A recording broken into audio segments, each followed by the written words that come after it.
hoji aka menga do'la yo'qmi? Yaxshilading. Rahmat. Ertaga ikkita mijoz bor. Tasayoshi. Kim u endi shu paytda?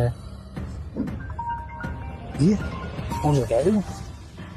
Assalomu alaykum. Ziyo qarisan? Ko'chada edim hoji aka. Hali 8000 berganimizda sirog'i keldi, u foizini olib kelib berish kerak-ku. Nima bo'lyapti ishlarimiz? Buni ozgina problemasi chiqib qoldi ekan, hali gaplashavering. Menga oshcha gap kerak emas. Vaqtida ishni bajarish kerak. Kunidan o'tadigan bo'lsa, tezda foiz bo'ladi, bilasan, oshib ketib qoladi. Shunga qarab harakatingni qil. Ahling bilan bo'l. Yo'l tezlash. Hop. Bunga to'ymaydigan inson ekanda. Puli foiz bilan kelib turgan bo'lsa, uning ustiga ayol kishini ham aytib qo'yganman. Uni ertaga hal qilaman. Bugun mana ishni hal qilay, telefon qilay, bu problemaga ketib qolaman hozir.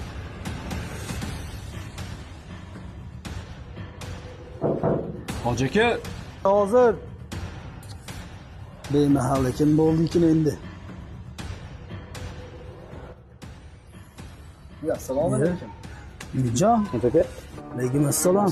Charchamasdan, sog'ligingiz yaxshimi? Ha, biz tomonlar, qaysi tomonlar uchirdi? maslahat ish bilan kelyapman, hoji aka. Bu muammoni hal qilamiz. Ana ichkarida. Ana Mijon ilohim. Ana pullarimizga pul qo'shila olsin. Nima maslahat endi Mijon? Biznes boshlayapman hoji aka. Chunki siz ham sherik qilaymikin deb maslahat qilgan ekanlar. Shunga nima deysiz? Necha pul ketadi? Bir 20 mingdan yetadi. Uka, biz unaqa bizneslarga tushunmaymiz. Bizda soha boshqa bilasiz. Biz foizga ish qilamiz uka. Sizga uka 20 mingni beraman. 20 foizdan olib kelib bersangiz bo'ladi. Vaqtida hal qilsangiz muammo yo'q. Siz foizdan xavotir olmang.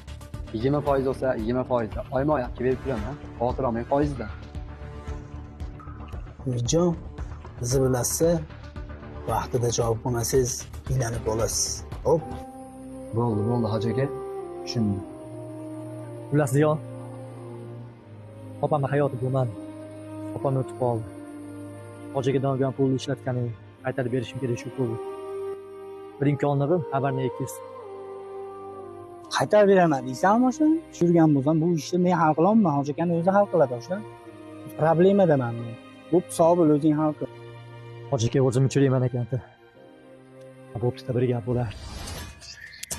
Nima qilsamikina? Hoji aka,